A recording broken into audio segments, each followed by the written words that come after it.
timing is a lot with movies, right? I mean, American Beauty was perfectly timed for its place and time in the world. It was, it was the end of the millennium. It was post-Columbine. Everyone was obsessed with what weapons were being made next door. But it was pre-9/11. I fear that had it been post-9/11, it would have been seen as a very navel-gazing movie, a very self-obsessed movie. But at the time, it was perfect. I felt the same a little bit about Skyfall, which was that it came at absolutely the right time. Bond had parachuted into the Olympic Stadium with the Queen, and the whole thing was, there was a sort of fever of nationalism and feeling good about the country. And it was just well timed. Revolutionary Road was absolutely the worst possible time. It was the middle of an economic crunch. People were really worried about where the next dollar was coming from in America. And there was a story about two very good-looking people living in a nice house, obsessing about whether they're going to move to Paris or not. And on top of that, it was freighted with these sort of, award expectations because of who was in it and who had made it and all of those things. But I think if you get past all that, and one of the nice things about movies is that you can and you do look back with some sort of greater knowledge, several years later. Born in England in 1965 to a university professor and a children's book author, Sam Mendes seemed destined for a life of a creative. A Cambridge education afforded him the opportunity to join the Chichester Festival Theatre and begin directing some of the biggest stars of stage and screen. Early in his career, Mendes won a Critics Award for Best Newcomer when he directed Dame Judi Dench in The Cherry Orchard. Buoyed by his success, he joined the Royal Shakespeare Company and rubbed elbows with the likes of Ralph Fiennes and Nicole Kidman, but it would be years before he attempted to direct a feature film for the cinema screen. Though he had been directing for years, he was still considered a first-timer by Hollywood standards, and his first effort, 1999's American Beauty, earned him a Best Director Academy Award. The film won 5 total. Mendes had his pick of projects, and his follow-up, 2002's adaptation of the Max Allan Collins graphic novel The Road to Perdition, afforded him the opportunity to work with the legendary Paul Newman in one of Paul's last on-screen appearances. Road to Perdition minted money and cemented Mendes as the real deal. Mendes seemed keen to wait until a project spoke to him, and he found one in 2005's Jarhead, an adaptation of the Anthony Swofford novel of the same name. 2008 came and saw another book adaptation, this time the Anthony Yates novel Revolutionary Road, a tale about his disintegrating marriage set against a cold and joyless 1950s backdrop.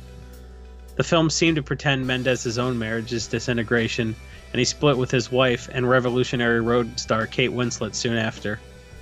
During the same period, he was hard at work on 2009's Away We Go, a sunny romantic comedy starring John Krasinski at the height of his Office popularity.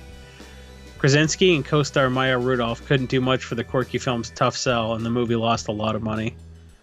Hollywood was not deterred by his failure, and they chose him to direct 2012's Bond film Skyfall, a film they hoped would revitalize the franchise after a confusing and disappointing Quantum of Solace. Skyfall made Bond movie money, an estimated $1 billion worldwide, and nearly $300 million in the US alone. Mendes was convinced to come back for 2015's Spectre, a movie that made half as much money and twice as much sense. No longer content to adapt others' work or steer billion-dollar franchises, Mendes wrote and directed this year's forthcoming feature, 1917, set in the First World War. If his past success is any indication, 1917 will deliver, and audiences are proving they'll still flock to see Mendes' work.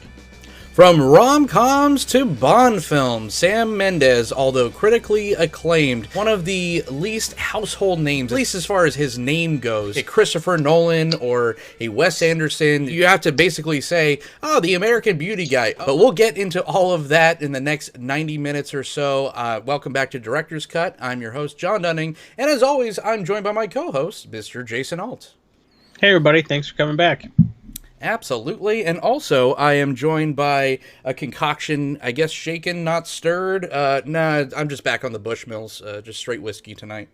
Went for a Bond reference there, and you're like, yeah, whatever. Yeah, more on my Bond references and my Bond knowledge in general later. Or lack thereof. I'm joined by a dark and stormy brew. It is Founder's Kentucky Breakfast Stout. Yeah, fantastic, very dark. Coffee and chocolate, aged in bourbon barrels. It's fantastic if you can get it, and I can get it. That looks as thick as pea soup. So, l'chaim, sir. Prost. English-born Sam Mendes. Yes. This was one that I was just like, you approached me with this pick, and like I said at the top of the show, I was just like, oh, which films did he do? And then I'm like, oh, he's the American Beauty guy. And then I had to really go through, and he only directed like 9 films so far, with one not even released yet. That's the upcoming 1917 that he is the writer, producer, and first time writing it, and he's also directing and producing this one.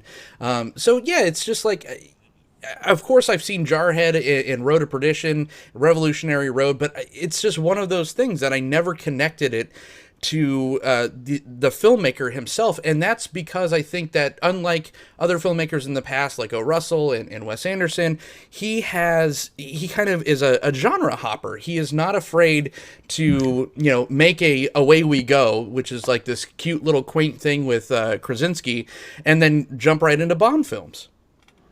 I actually think that's somewhat deliberate. I think he said he doesn't really want a style sort of ascribed to his name, when someone's like, oh, that's Hitchcockian or something like that. He doesn't want anybody to say something is Mendesian. So I think he's trying to challenge himself a little bit, jumping around with genres, but he's also not really trying to get nailed down as someone who makes a certain kind of film. And not to jump into his visual stylings so much yet this early in the conversation, he does kind of, at least his earlier films do feel very Mendesian. He always has these kind of similar themes. I mean, Sam Mendes is such an eclectic kind of director, so there's actually kind of a roadmap to it, which Jason found. Well, I think my thesis for this project is, if you understand something he's become kind of famous for in director circles, if you understand that, I think it tells you everything you need to know about him as a director. I found this list he made. It was 25 ways to make yourself a happier director. He didn't say better director. It's happier director. And that gets misquoted all the time. They're like, oh, here's Sam Mendes' 25 ways to be a better director. No, it's make yourself a happier director. Right. And I think if you really understand those 25 points, not all of them are relevant, but I think if you take the list as a whole and really parse it, I think you find out everything you need to know about him as a director. And I think everything you learn about him that we learned in our research really bears that out. So I think what we're going to do is we're just going to go down the list, pretty briefly, and we're going to talk about each point and how it relates to what we learned about him as a director, and, what he sort of revealed about himself by saying, these are the 25 things that made me happy doing this kind of work. Before we start, we should talk a little bit about his background. He went to Cambridge, and then he joined a theater troupe, and someone got sick, and then he filled in as a director, and he sort of got more opportunities from that. He won a Best New Director award for directing Judi Dench, and all of a sudden he joined the Royal Shakespeare Theatre Company. And, an institution like that in England, kind of a big deal. And I think after getting to direct people like Ray Fiennes and Nicole Kidman on stage, when he finally did make the leap to directing feature films, like in his mid-30s, he was super ready for it. And I think he primarily almost identifies as a stage director who directs feature films for Hollywood. He's only written once. He mostly adapts other people's work that wasn't necessarily written for the screen. A bunch of novels and American Beauty, which really reads like it was written as a play. I think with that we can just kind of jump into this list, and my thesis is this tells you everything you need to know about Sam Mendes. And number one, because it's most important, he says, number one, always choose good collaborators. Yeah, that's just a goal in every creative's life, right? Like, if you have the chance to work with someone that's either you're better or you're equal, that's always the goal. But and he's proved, just going back to Sam Mendes, he's proved that time again. I think most importantly with the people that are shooting, the cinematographers. Roger Deakins is legendary. He's used him in everything but Away We Go, right? Well, not his first two films. He actually used someone even more legendary, the late Conrad Hall. Right. Yeah. Who actually passed away in 2003, unfortunately, after wrapping Road to Perdition.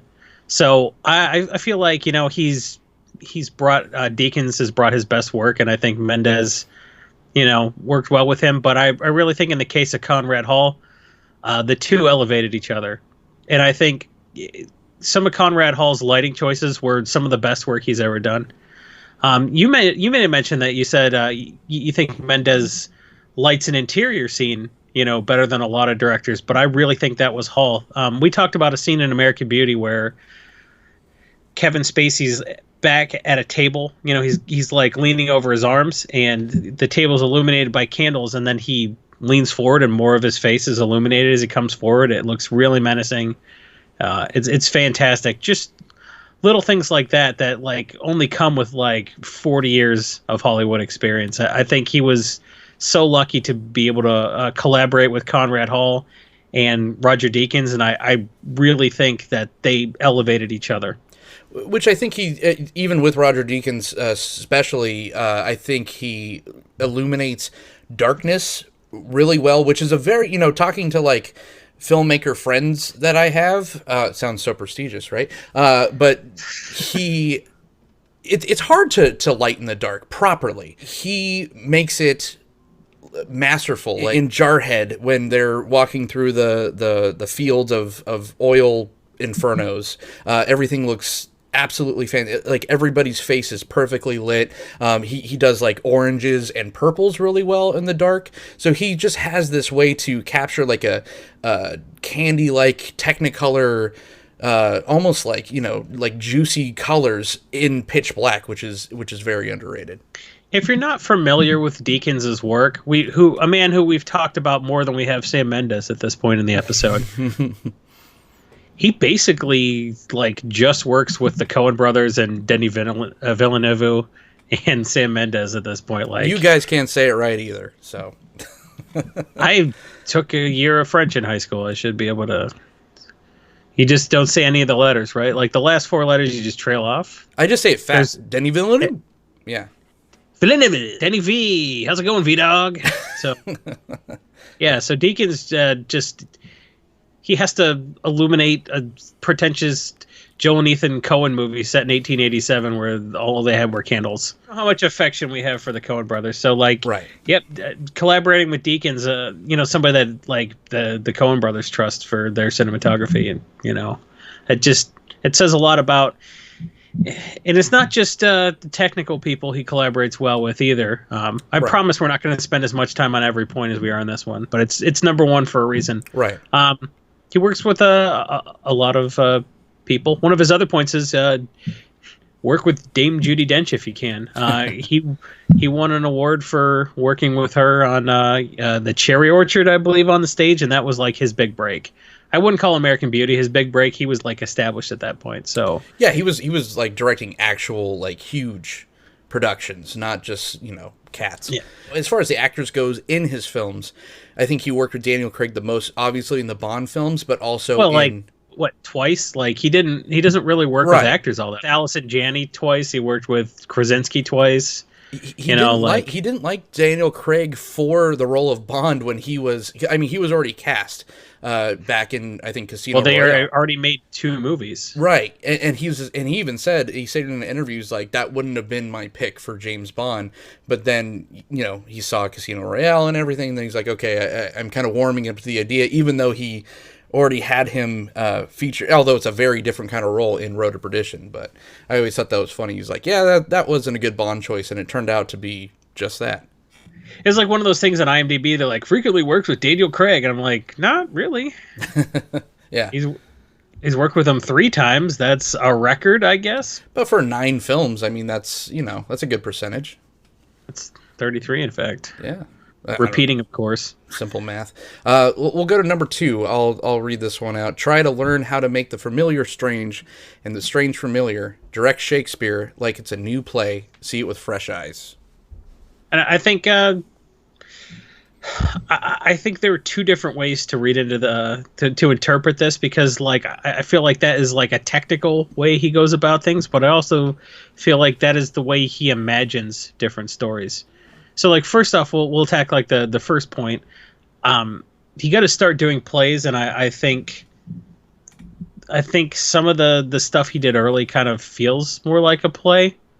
Yeah. You know, he was directing for the stage in a new medium.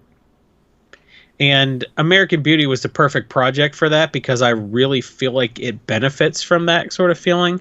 But if he had still done that with Jarhead, I don't think that movie would have worked. Right. Yeah, and the performances in like Revolutionary Road, that feels very much like a play too. You have all these performers, they're on stage yelling to the people at the back of the room so everyone could hear them. And like you said, I think Jarhead was kind of the turning point where he was just like, oh, okay, I have all this kind of information on how, now let's like really make a movie, quote unquote, not just a play put on the big screen. And also the making the familiar strange, very much like another filmmaker we talked about, Jason, that's like David O. Russell, where he is another one that shoots a lot of conversations at the dinner table, making the mundane actually interesting enough to pay money for and go see a movie about. Yeah, absolutely. I think the stories he chooses are sort of like that as well. I feel like they're making the strange familiar and the familiar strange. I feel like thematically, a lot of his films are unified by the concept of a person being shaken out of their comfortable settings.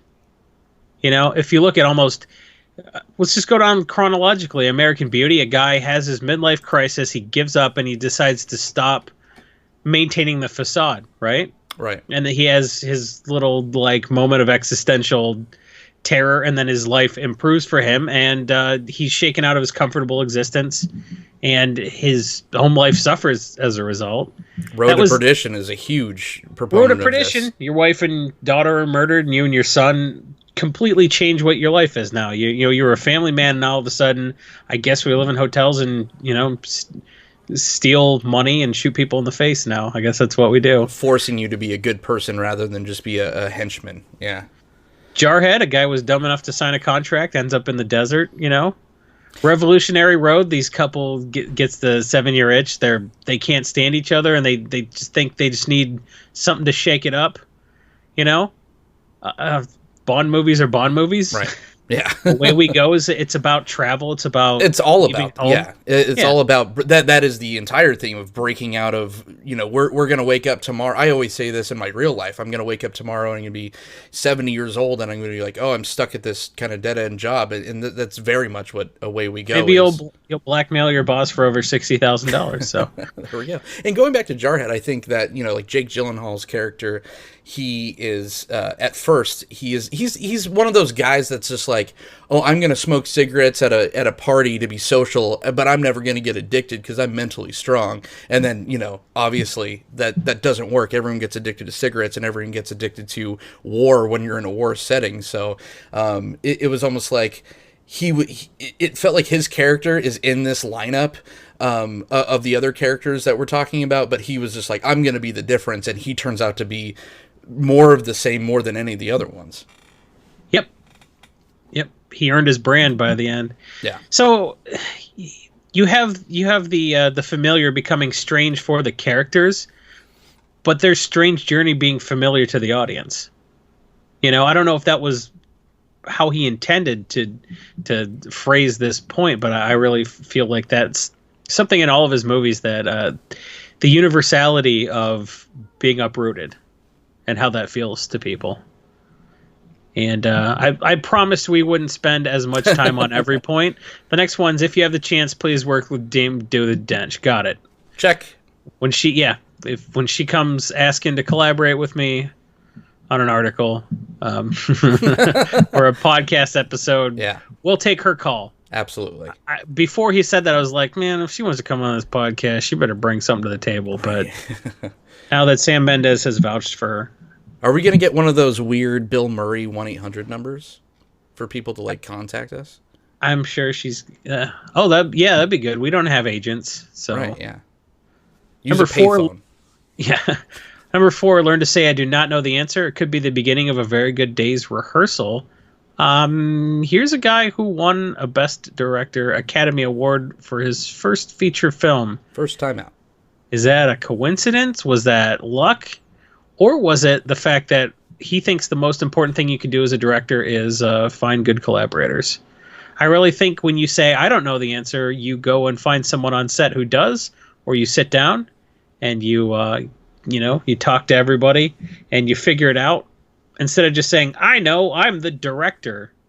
He has less of an ego than a lot of people. And I think that comes from working in the stage. He calls the stage an actor's medium. I think if you're working with an actor, for example, what you're seeking to do on stage is to find a way to engage their outside eye so that what they're doing in rehearsal, they can repeat. In film, what you're trying to do is the opposite. You're trying to disconnect the outside eye. You're trying to encourage spontaneity and freedom and no self-editing at all. In theatre, it's about repetition. The French call rehearsals répétition, and that is what it is. For me, coming from the theatre, unless it goes in front of an audience, it doesn't feel like it exists. So I think he really, the first 10, 12 years of his career, everything was in service of the work, the material, the letting the actors, giving them room to do their thing. And when you come to when you are a director on set, he calls it a proper ego trip, right? Like if you want a proper ego trip, direct a film. I think he is somebody who's humble enough, maybe because that's who he is, and maybe because of his background in theater, that he just says, "Look, I don't know. Let's figure it out." And that's how you get good ideas, by just bringing in your collaborators. So I think that's near the top of the list because I think it's very important. Conversely, let's think about this real quick. It's like you watch an interview with Wes Anderson and they were asking him what is the best part, or what really drives you to be a director, and he says, well, I get to be the guy that has all the answers. I get to he like needs that ego trip, because I mean, look at Wes Anderson. He's kind of a dorky dude. Like, listening to his interviews is just like nails on a chalkboard.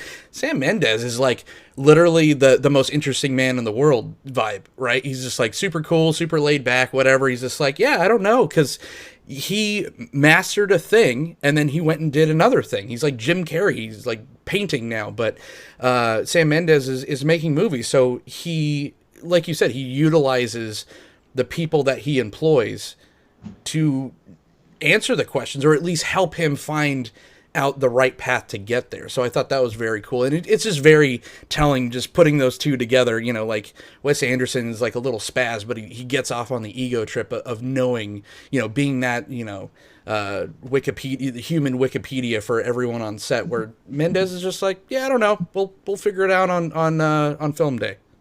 Well, it could be Anderson thrives under pressure.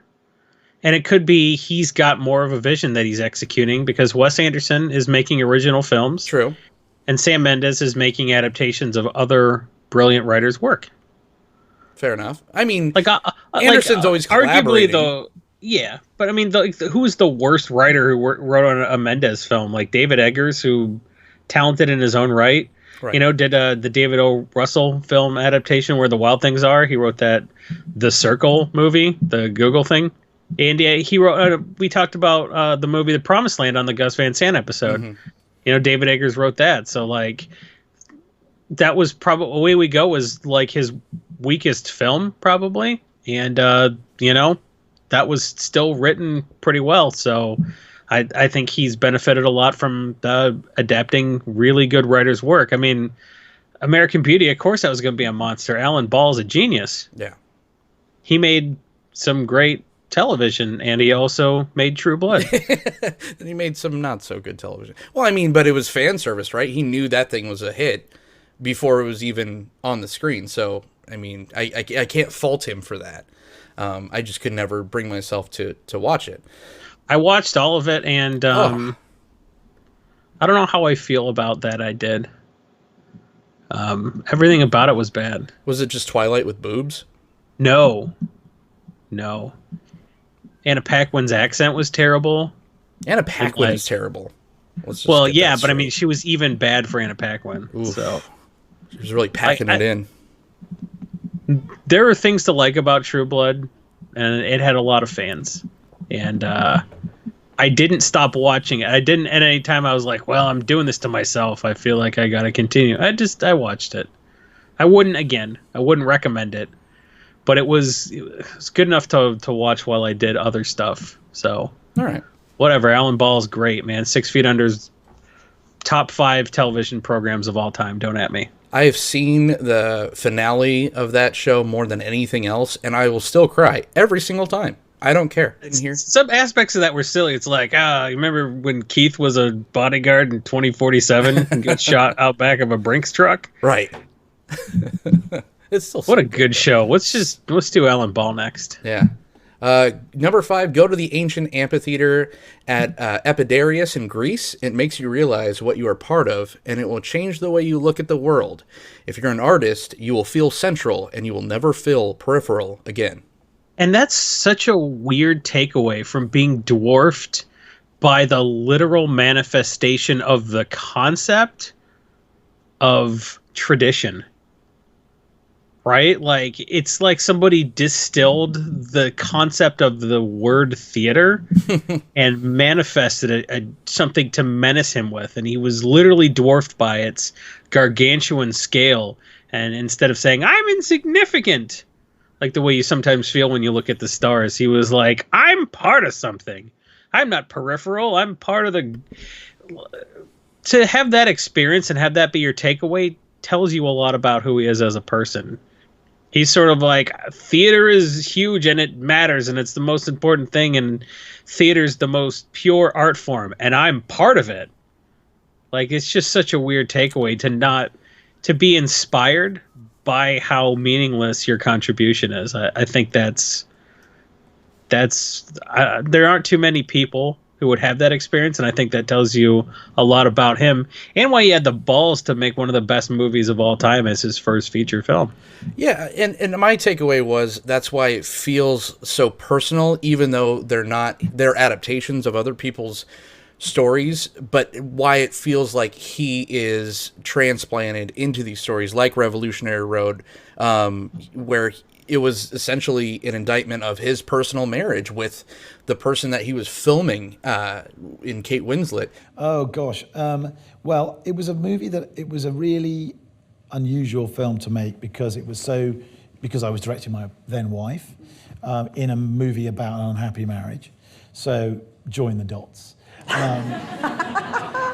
Road to Perdition, it feels like you feel Sam Mendes and his relationship with his father, or, even with American Beauty. It just feels like that's how, knowing that's how he feels, that's how he's able to transport himself into these non-original IPs. Yeah, and maybe we'll skip over point 6, because point 7, if you're doing a player film, you have to have a secret way in if you're directing it. Sometimes it's big things. American Beauty, for me, was about my adolescence. Road to Perdition was about my childhood. Skyfall was about middle age and mortality. Sometimes it's small things. Maybe it's a simple idea. What if we do the whole thing in a nightclub, for example? But it's not enough just to admire a script. You have to have a way in. It's yours and yours alone. I think that relates to what you were thinking about point 5. Everything's about something a little bit bigger. And, he's relating the material to his life because that's the only way he knows how to execute a vision based on, for the most part, someone else's IP, And it's not just someone else's IP.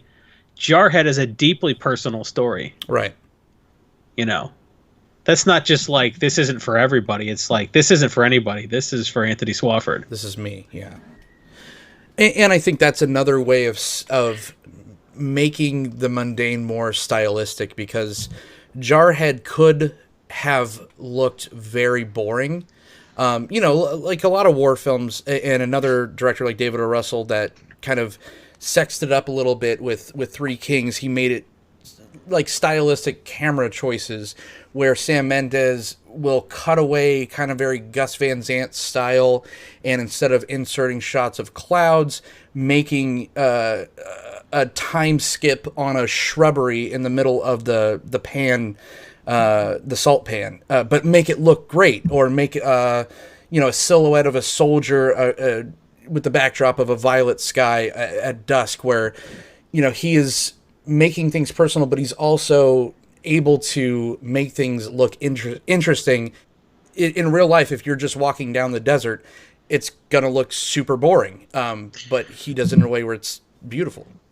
Well, I think we might as well contrast those two films, Three Kings and Jarhead, because Jarhead was about the mundanity of it.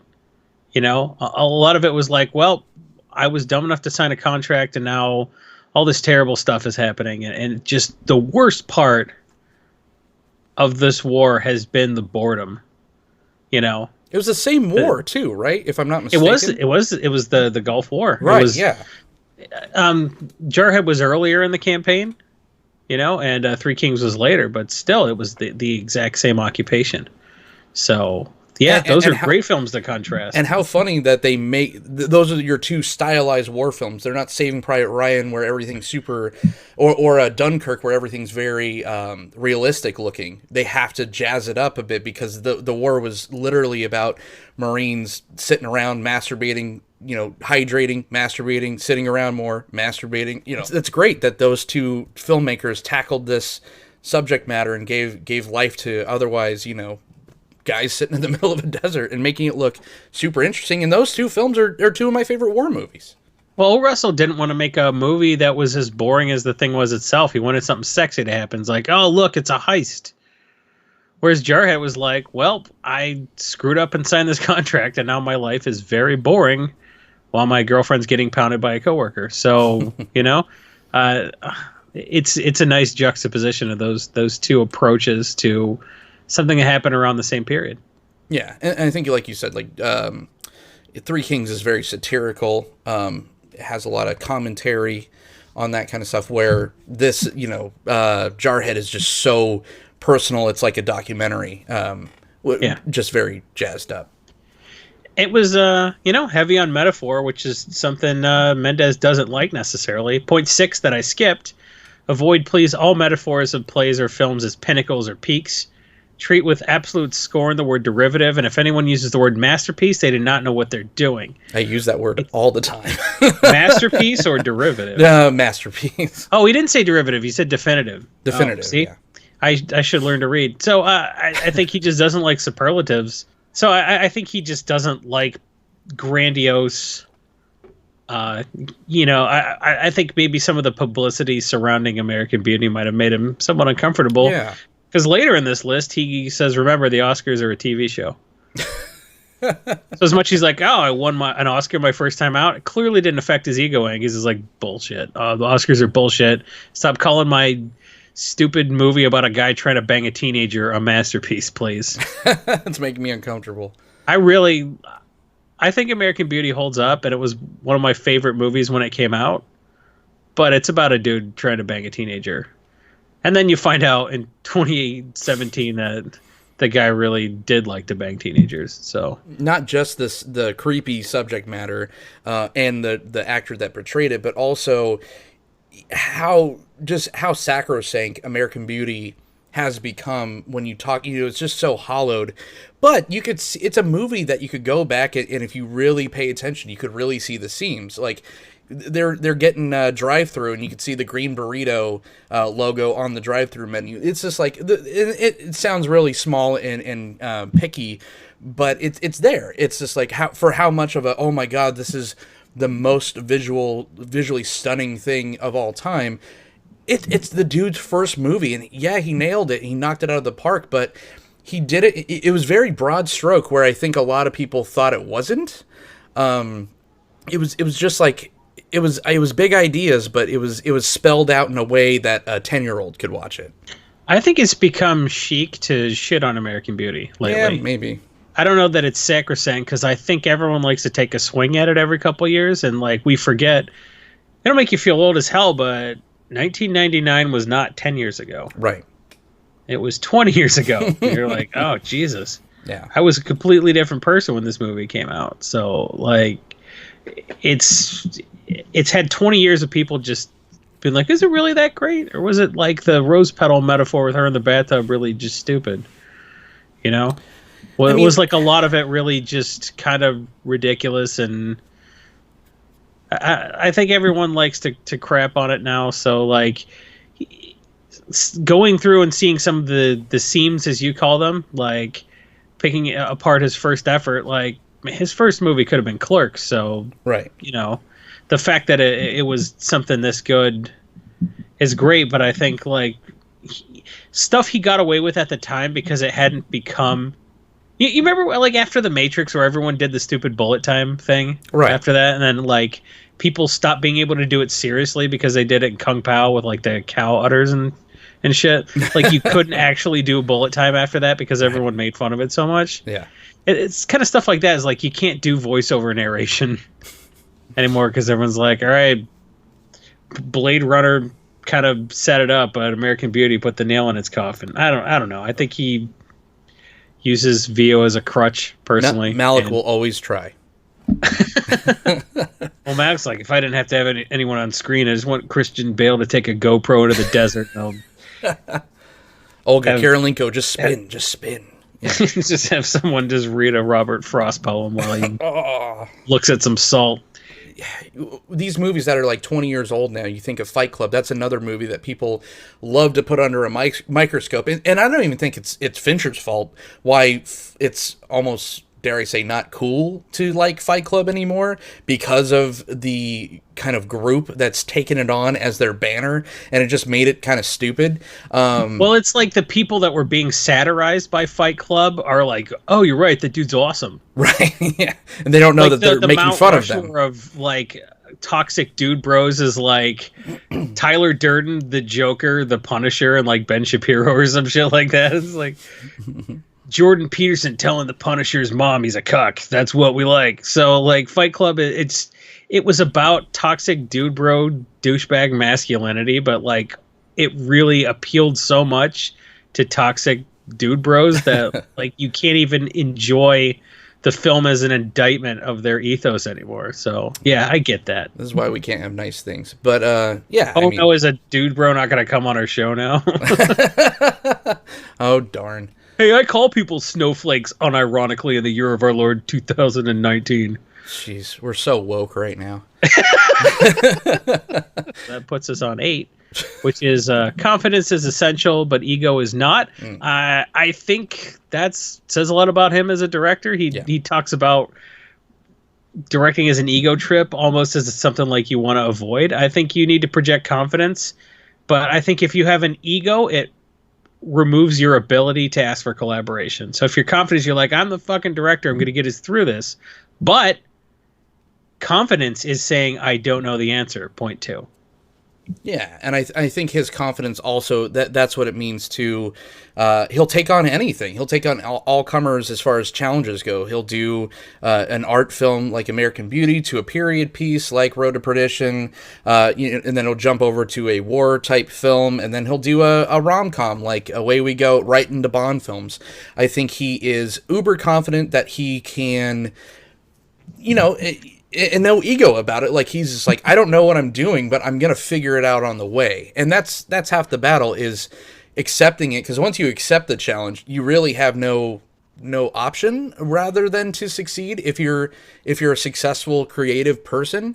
So that's one that speaks to me personally. I love taking on stuff that's way outside my comfort zone, and then I'm just like, I'm not gonna let myself fail at it because I took it on, and I don't want to let people down, and I think that kind of plays into that as well. So, although he doesn't like making Mendes-ish films, he likes just making Mendesian.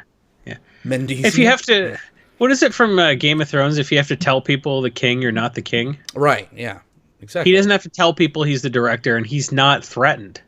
Yeah. He knows he's the guy. He's got the confidence to be like, look, if I ask for help, no one's going to be like, Jesus, this guy, he's not going to lose the room.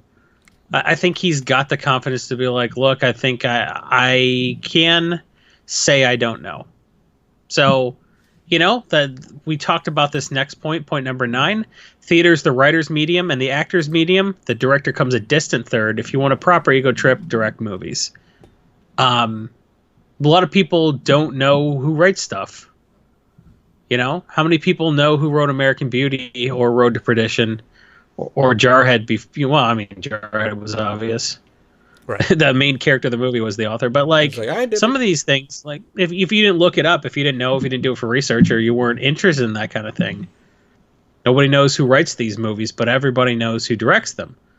And On the stage, it's the total opposite. On the stage, everyone's concerned with who wrote the play, and like the director is just a guy. You know, he got his first gig because the director got sick. If the writer had gotten too sick to finish the play, there wouldn't have been a play. The play doesn't happen. Yeah. The play doesn't happen. But like the director matters more in Hollywood than the writer, and it's the total opposite on the stage. And I think that has informed so much of who he is as a director. Half the points relate to basically, I don't have an ego because I think theater matters more than film, and film's kind of a wank, and the Oscars are a TV show. And that's why he picks certain types of theater style actors, like everything in all of his movies up until Jarhead, and then, you know, a little bit after that, it seems like everyone, like it's Oscar bait all the time. Like Annette Bening is just, every single scene she's in is meant to for her to walk up on the stage and win the award. Well, I think before we started, I said you could have cast 10 different people in the Kevin Spacey role in American Beauty and made a good movie. I can't think of anybody who could have done Annette Bening's part. Yeah. And even Wes Bentley, even I like that he kind of spat in the face of, you know, soccer moms, where he cast, you know, everyone wanted to see Jack and whatever her name was in Titanic. Everyone was very excited about, oh, this is going to be a romantic movie about, you know, Kate Winslet and Leonardo DiCaprio. And it's like the antithesis, and it just makes you feel horrible. And it like almost ruins their interactions in Titanic for those people that were going to the film to see that.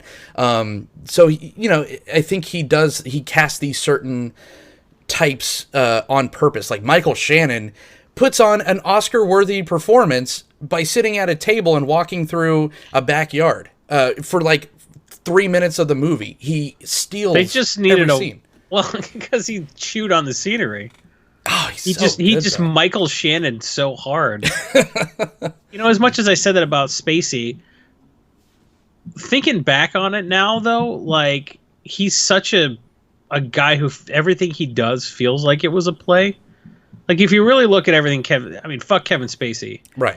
But if you look at his body of work and detach it from the Kid Diddler, a lot of the stuff he did kind of feels like it was written for the stage, and a lot of it indeed was. You know, Glenn Ross, The Big Kahuna, Swimming with Sharks.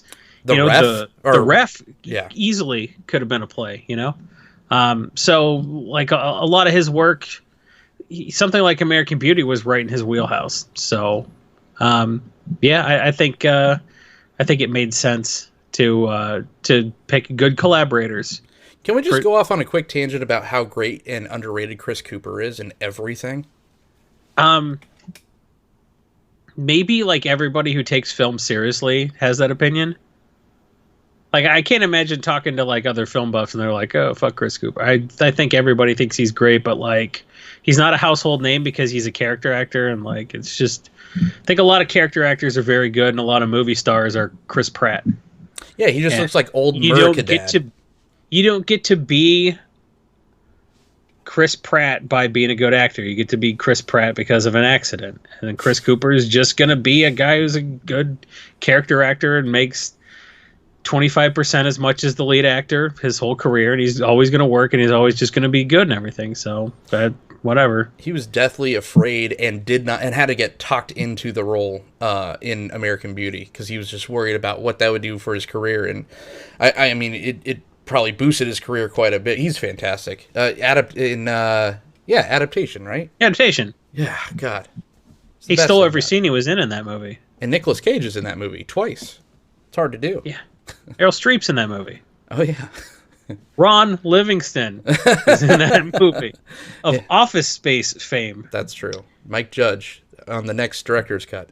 What are we on? I mean, sure, I'd have to watch Extract again, but I could do Mike Judge on this show. That'd be fine. That would be fun. Number 10, buy a good set of blinkers. Do not read reviews. It's enough to know whether they're good or they're bad. When I started, artists vastly outnumbered commentators, and now there are 1,000 published public opinions for every work of art. However strong you are, confidence is essential to what you do, and confidence is a fragile thing. Protect it. I'm going to call bullshit. There's not one person, even in growing up, like doing school plays and small commercials, every single person, even in these little school plays, read all the reviews. I don't know. Yeah, I think that's kind of a But hipster you answer. shouldn't. Yeah, he's not, no. He said confidence is essential, and later on he said confidence is fragile. I think if you second guess yourself, you're not going to have the balls to make a Bond movie when you've directed 5 movies. Right. You know, Coming off he of directed, Away We Go. he directed 5 movies before Skyfall, and 4 of them were good.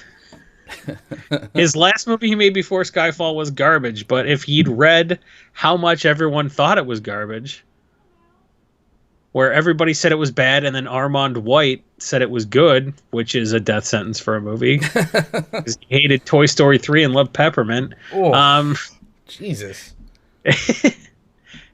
You know, if you read the reviews, it's just going to sap your confidence. And confidence is, I don't think he reads reviews. I think he's like, people didn't like Away We Go because what the hell?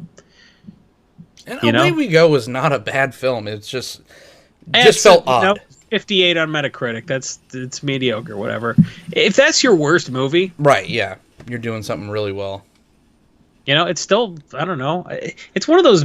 Basically, everything Maya Rudolph is in is good enough not to turn off, with the exception of Forever, which is like kind of a poor man's The Good Place. It's on Amazon right now. Watch that if you like stuff. Yeah, it was no John Carpenter's Vampires for sure. Yeah, exactly.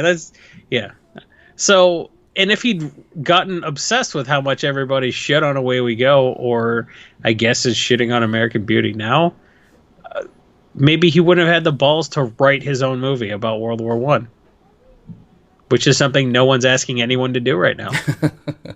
There's a mass shooting every week. Do we need a war movie? Well, he thought so. Good for him. Put the Cumberbatch in, it'll be fine. It's only British people are making more movies now. 11, run a theater. A play is temporary, a building is permanent. So try to create something that stays behind and will be used and loved by others. I feel like this is a play on words of Joseph Gordon-Levitt's joke in 500 Days of Summer. You're assuming not only all of our listeners know that, but I know that joke too. You've never seen 500 Days of Summer? I saw that movie once, and right before I saw that movie, I saw a picture of Zooey Deschanel without bangs or glasses, and she looked like Pete Holmes. So I was distracted the whole movie by how much she looked like Pete Holmes. She just came off of The Happening to do that film. What? What a comeback. No. Yeah. What do you mean, oh no? He's reverent of theater as an institution. I think that's fine. You know, he like half these quotes are him just like pumping up theater as like a concept. I think that's great. I don't like theater personally. Well, I mean, every time I've been in a situation where I saw a play, I've enjoyed it, but I'm not seeking it out, and that's just, I don't have 5 hours and a pee break built in to see Glengarry Glen Ross when I can watch it in 90 minutes at home. I'd much rather see The Lion King on stage than go watch the Jon Favreau adaptation. So he wants to make things that are generational, right? Although he doesn't want to be remembered. He's very... Well, I don't think he wants to be remembered for his work, because I think he realizes that public sentiment about works, with very few exceptions, are subject to change, and I think you're seeing that with American Beauty now. Yeah, that's fair. 12, you are never too old to learn something new. As I was reminded when I learned to ski with my 10-year-old son. He, of course, did it in about 10 minutes, and I spent 4 days slaloming up and down looking like a complete tit. But don't be scared of feeling like a complete tit. It's an essential part of the learning process. Juxtapose that. Like, yeah, look like a tit while you learn on the job with, you got to have confidence. He's like, hey, I'm Sam. Won some awards for theater acting. So what are we making today? American Beauty? Cool. I don't know what I'm doing. That's why I brought you guys in to collaborate. I don't know the answer, and I will be at the monitor. Someone who knows something about lights, set those bad boys up, and let's make some theater. He's the Big Lebowski of the Hollywood industry. far out, man. He likes taking on projects. He likes taking on challenges. And then he kind of, is not afraid to fail, which, that's where you, as a creative person, that's where you get the best learning tools, is your failures. 5 of these 25 are don't care what people think. Don't care what your actors think. Ask them if they know something you don't. Don't be afraid to take risks. Don't read bad reviews. That's great. Don't care what people think. That's so hard. We are obsessed as human beings with what people think. So it's so important not to give a shit what people are saying and just do your best work. That he said it 5 times in 25 points. Again, what's the point of putting things out there? Like, that's the point of content creation, is to make something you're passionate about and share it for other people to enjoy. It's so easy to be a troll on the internet and just be like, oh, your show sucks or whatever. And like real feedback when it's constructive and brutal, that's what really means stuff. So I don't know. I always like detractors. It's harder to admit you like something because you feel inferiors. Like, someone made something that affected me and it made me feel inferior. Right. But for weak people, they want to feel superior to stuff. They're like, oh, what could be... Oh, American Beauty won 5 Academy Awards. Well, I thought it was a piece of shit, so I'm better than Sam Mendes. Yeah. You know? So just ignore that kind of shit. 13, there is no right or wrong. There's only interesting and less interesting. Okay. Skyfall, really interesting. Spectre, a little less. See, I thought Skyfall was too ridiculous. Spectre wasn't a strong movie. Okay, look, we haven't talked about Spectre or Skyfall because they were kind of shitty, but everything that was bad about those movies wasn't really his fault. That's kind of how I feel about it. I'm like, I didn't care for Spectre or Skyfall. And I'm not a Bond purist. Casino Royale is my favorite Bond movie. There's certain things that have to be baked into a Bond film. He has to say certain lines in every Bond film. He has to wink at the camera at certain times. He has to, screw a chick and all. He has to flirt with a girl, then she dies, and then he screws someone else. Right, yeah. Like 25% of your movie is already on rails, and then the director just fills in the blanks. He didn't want to do them. And after he did Skyfall, he really didn't want to do Spectre, and they made him, so whatever. I think this is an appropriate time to tell the audience, and people might turn it off now, that I was a complete Bond virgin. I've never seen a Die Hard. I've never seen a James Bond up until this point, watching or doing research for these films. I don't know, just the genre never really did it for me. They rebooted them as James Bourne. Right. Yeah. Basically with Casino Royale. They're completely, if you watch... I think the Dalton movies were probably the most watchable. Everyone says Connery's the best Bond, and maybe that's true, but his movies all were kind of pretty terrible. But like the Dalton movies were the best ones. But like it's just every Bond, the movies are they're so different. Like Roger Moore, they were definitely the goofiest when he was Bond, but like that was fine, right? Like.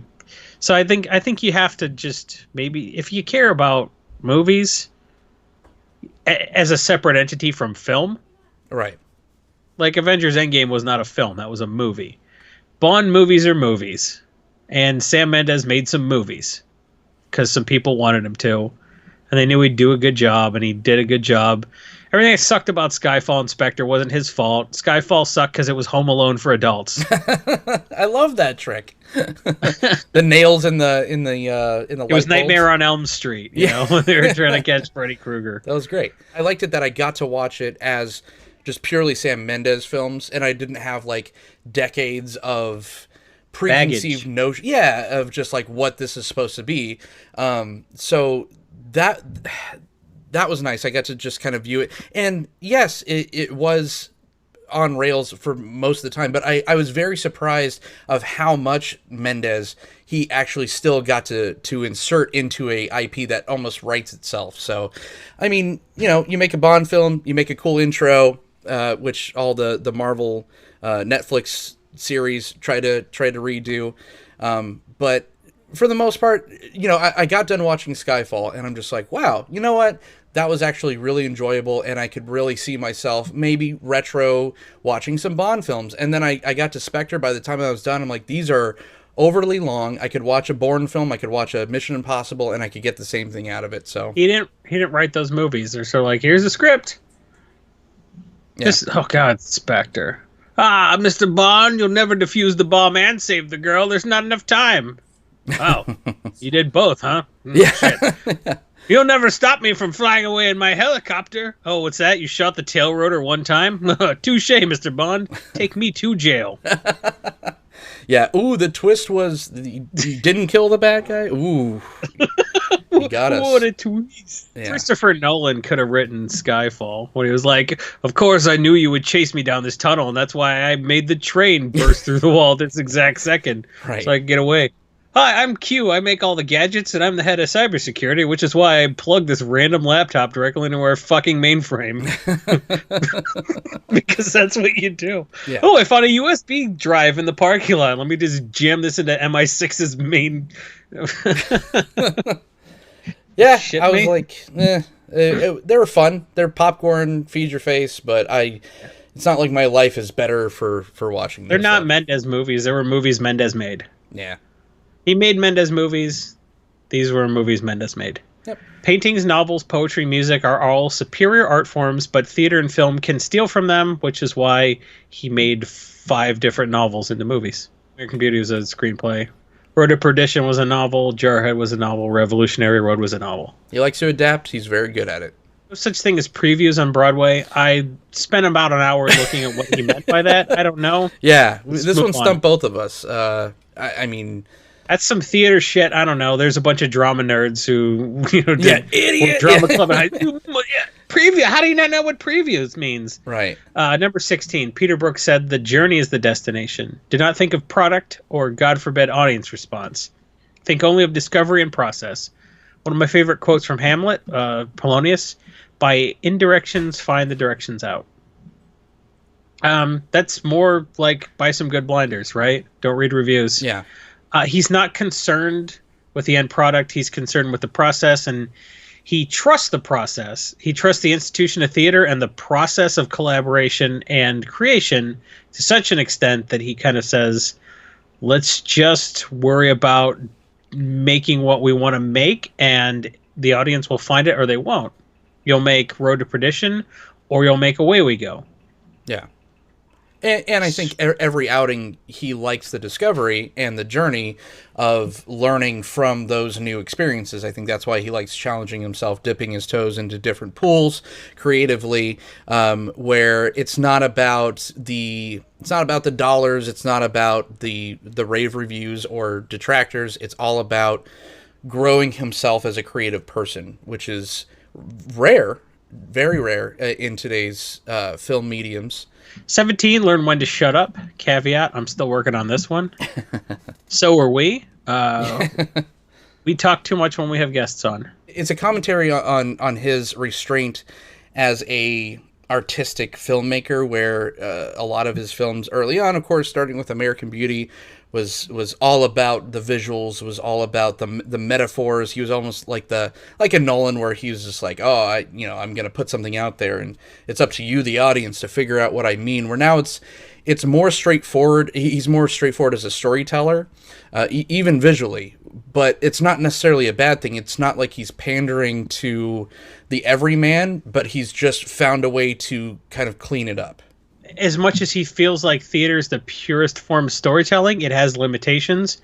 And for someone that basically is like, okay, I do theater, and now I'm doing these movies or whatever, he was so good at exploring the visual space that you don't have, right? Like a play is painted cardboard in the background of like the actors. The setting rarely matters that much unless it's some like really garish Rodgers and Hammerstein crap in the background. For the most part, Glenn Ross, you need a table and that's it. So when you get this brand new medium to explore, maybe it was because of with whom he collaborated, or maybe it was just because he's like, look, I want to explore everything I can, and I don't have the limitations of the theater. I can put any backdrop I want because we're just going to go out with a camera and shoot it. How good does American Beauty and Road to Perdition look? But Hopper was obviously a huge influence in the way that he isolates people in interiors. But Hopper had also been an influence for American Beauty because he paints people locked behind glass in kind of cages, frames, always trapped within frames. And that's something that has been a continuous visual theme in other movies I've made as well. Just something that interests me. All the huge wide establishing shots, all the exteriors he did, all the just shots he did where no one's talking. They don't have shit in theater where you just look at a thing, because you don't know how to draw focus in the theater. You can't just put something on a chair and expect everyone to know that's what they're supposed to be looking at. So he knows, how to basically eliminate all his limitations and be like, all right, this is what I do now. Film is a visual medium, and here I go doing visual stuff. He made 2 really beautiful movies right off the bat, and it's part of who he collaborated with, but I think part of it was just him not being afraid to explore the new space. And I think that he learned when to shut up and just showed people his POV by virtue of what he shot with the camera. And I think that's important as a director, and he didn't need to be taught that the hard way, and I think that's good. Yeah. 18, when you have a cast of 20, this means you have 20 other imaginations in the room. Use them. So again, using your resources for collaboration, all these people. I mean, when you have Albert Finney in Skyfall, just a stellar, heartstring kind of tugging role, or at least for me, because, we just lost Albert Finney. But it's just so much experience. Ray Fiennes is not in a huge role in these Bond films, or again, Annette Bening. He moved Kate Winslet and Leonardo DiCaprio into a house for a month before they even started shooting for rehearsals, and they couldn't stand each other by the time that the camera was rolling.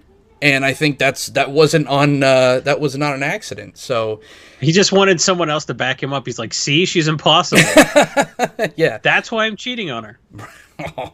oh, boo. Yeah. And maybe it's just hey, I work with Conrad Hall. He's real smart. Right. I work with Roger Deakins. He's real good at what he does.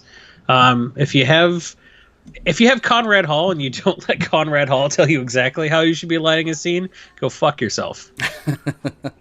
Right? So he has the confidence to say I'm the director, and he has the lack of an ego to say, hey, how do I do this? Number 19 we talked about already. Please remember the Oscars are a TV show. Right. Number 20, get on with it. Robert Frost said, tell everything a little faster. He wasn't wrong. Also, Sam Mendes, if you're doing a play or a film, you have to have a secret way in if you're directing it. Sometimes it's big things. American Beauty for me was about my adolescence. Road to Perdition. Get on with it. Right. Yeah. 25 of these points, and 11 of them are pithy, and 11 of them are a paragraph. Get on with it. But tell everything a little faster. I think that's right. And I think you took a very long novel called Jarhead by Anthony Swofford, and you fit it into 90 minutes because you found the salient elements. You found what was important about it. You found the heart of it. And everything else was just window dressing. And I think it's so hard to adapt a 400-page novel. I don't know how long that book is. Yeah. A multi-page novel into a screenplay, which is 120 pages.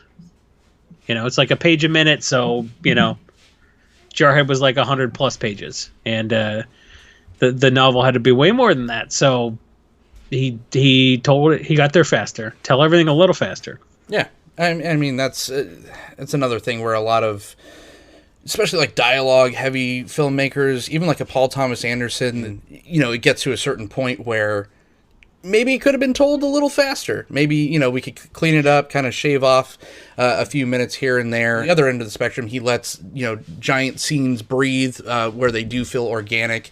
None of his, except for Bond films, but those are supposed to be movies, but none of his other scenes feel disingenuous. They never feel like film speak. A lot of it just feels so organic. So he knows where to kind of clip it up, but he also knows where to let things kind of grow also. 21, we're almost near the end of this list. The second production of a musical is always better than the first. I would say that no production. Let's hope, of a because musical. they're doing. Yeah, right. The only musical I like is Blues Brothers. I don't know. Hopefully the second production of Cats is better than the first.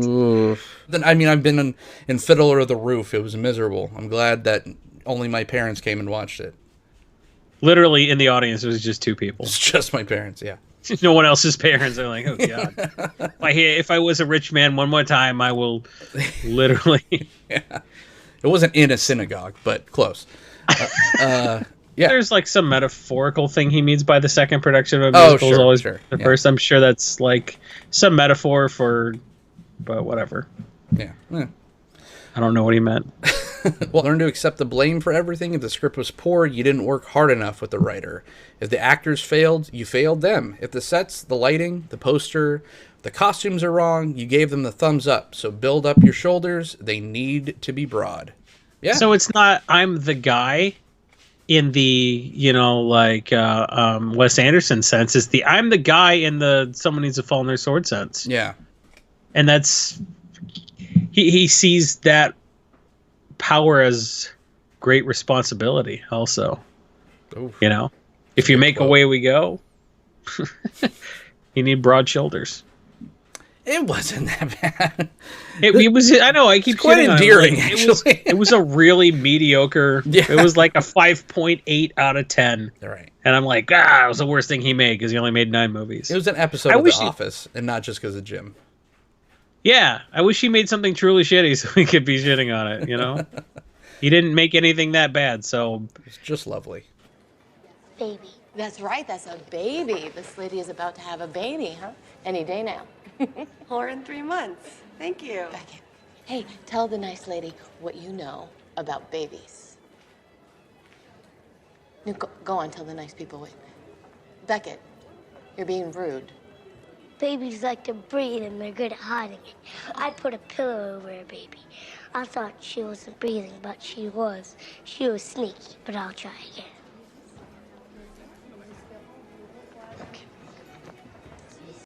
Like you said, it was a nice juxtaposition with Wes Anderson where he's just like, the movie's great, even though I collaborate with everyone, because I deem it so, because I had all the answers, and that's why everything went right. And he's just like, no, if anything goes wrong, if your grilled cheese at the, the food truck is burnt, you know what? If you need someone to yell at, you need a sounding board. That's on Mendes. That's on Mendes. Charge him on Mendes. I don't think... I think when you're working with original material, you need to have a different approach. And I think that's why Wes Anderson, who makes Wes Anderson movies, needs to be Wes Anderson the whole time. But Sam Mendes, who doesn't want to make Sam Mendes movies, doesn't want to be Sam Mendes. Does that make sense? Cool. I hope so. This next one's funny. On screen, your hero can blow away 500 bad guys, but if he smokes one fucking cigarette, you're in deep shit. So is that like read the pulse of the climate? Like read your room, kind of? Yeah, absolutely. He's like, look, theater's different. Film is different from theater. You can show a guy getting his face blown off, but you can't show a tit. That's Hollywood. That's America. That's just the way the cultural climate is, and it's profoundly fucked up. And more American cinema too, because I think over in Europe, like sexuality is more acceptable than violence. But then you have the other, then it's the flip side. Even though it's never like 50-50, it's one is always worse than the other. But yeah, you want people to see your movie. You can be like, fuck you, I'm making kids, right?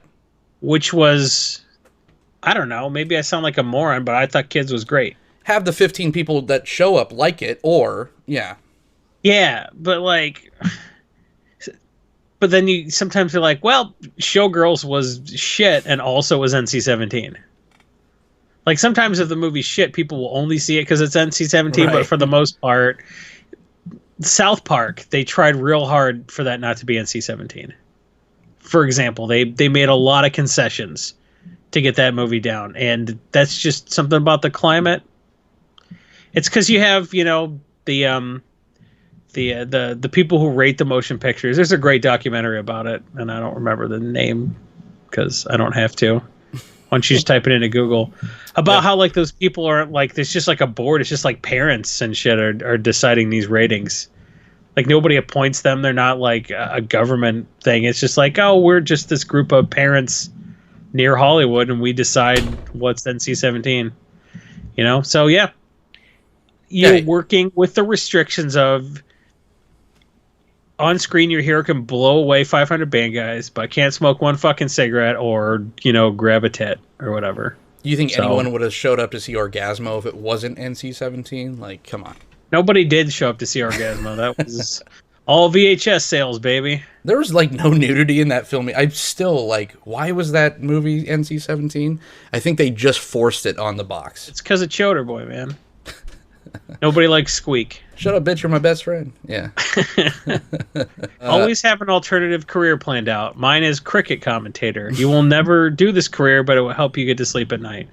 Okay, that's a cute little Hallmark card thing you said at the end of your list. He's padding it. He couldn't get to 25 organic, yeah, which was fine. And number 25 is perhaps the most important. Never, ever, ever forget how lucky you are to do something that you love. And this isn't to make you a better director. Remember, this is to make you a happier director. And nothing will make you happier than be like, oh, I have a pretty stressful, but also ultimately pretty easy and very lucrative job, and I love it. So if you're a film director and you lose sight of that, just remember, you are very lucky to not have to alphabetize insurance forms like the rest of us. How meta is that for, you know, viewers of this too? Like, even that goes for every aspect of people making, whether it be a living wage or just extra scratch on the side for doing something that you make and you create. Like, that's just, no one has to like your shit. No one has to like your movie. When people do, like, whether it be 10,000 people or one person that really connects to the thing that you're doing, the thing you're creating, just be very feel very fortunate about that, because we are very lucky to get to do this show. Yeah. Which we love. The number one thing is find someone you like to collaborate with, and that's my partner John here.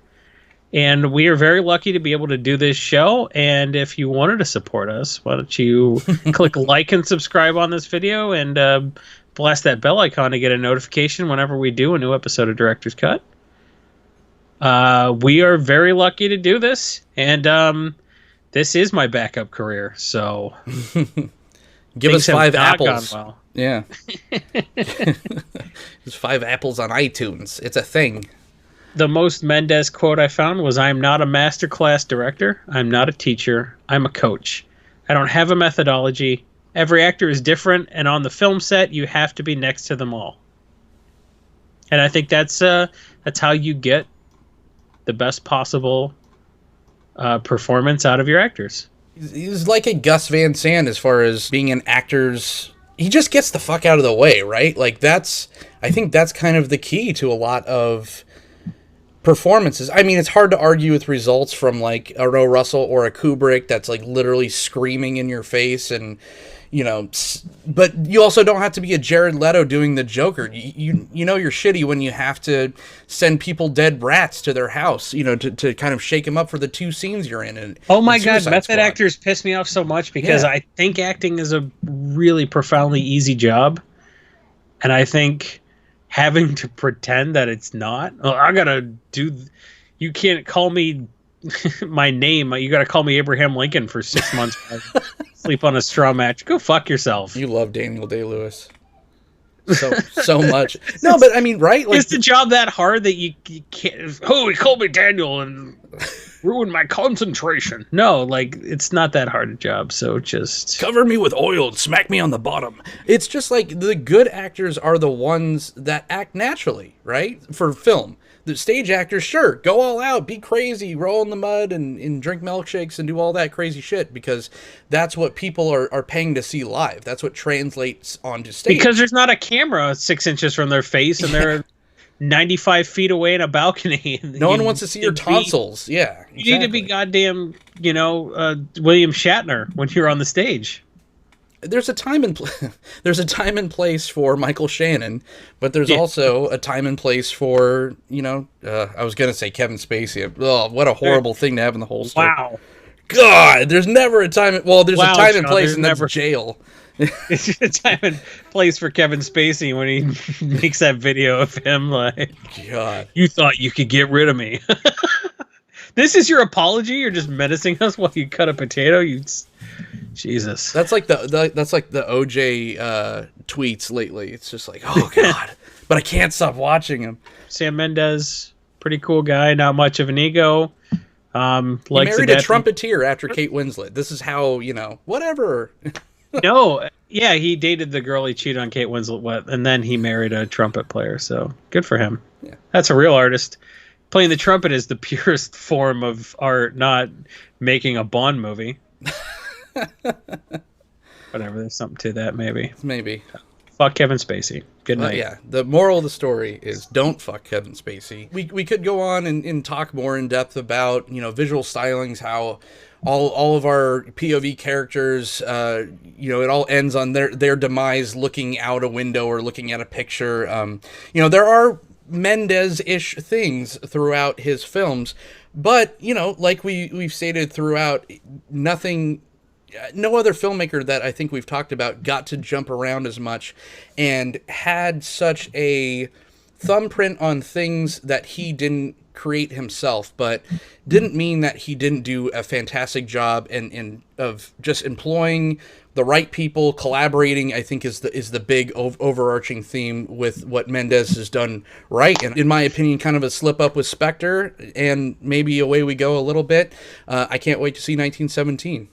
So we did something a little bit different this week, where we used this 25-point list as a framework to sort of analyze who he is as a director, and like the things he thinks are important are very revealing. If you didn't like this and you would like us to return to our normal structure, which we'll probably do anyway, leave us something in the comments section and just say, hey, I like that you took a risk here, or you followed his advice and didn't think about the end result. Or what we would say in the comments, you just made your thing. Or tell us if you thought this was a good idea. We might stray from our typical analytical framework occasionally if the mood strikes us and we think it's a better way to reveal more about the director. I feel like getting to the heart of what he thinks are the 25 things that'll make you the happiest as a director is more important than like trying to parse what it means that every single one of his male protagonists puts their head against their arm in the shower to show they're upset. Like, we get it. You had a bad day. Yeah. Yeah, so. and I mean, don't get too used to this. I mean, he did the work for us this episode. No one else made the 25 list. But no, I mean, in all seriousness, if you do like this setup, we could play around with it, and we're very moldable, I guess. But yeah, I hope you enjoy this episode. Please, like Jason stated before, share it. I think, you could do all the thumbs up and all the subscribes and all that, and please do. That's very nice of you. But sharing, I think, is, doing content creation now for about 3 years. I know, Jason, you've been doing it a lot longer. Is 7. It's really one of the most non-dollar amount ways to say thank you for enjoying the thing that you like. Yep. Comments help us. Watching the video to the end helps us. Thumbs up help us. Just if you go back and watch our prior episodes, if this is your first episode, hey, thanks for watching. Go check out the prior ones. That'll help us get picked up in the algorithm. And, just write us a comment. If you hated this episode, I don't know why you would watch to the end, but tell us that too. Give us a thumbs down, whatever. Interact. Thank you. Thank you for watching. Just don't watch the Refn episode.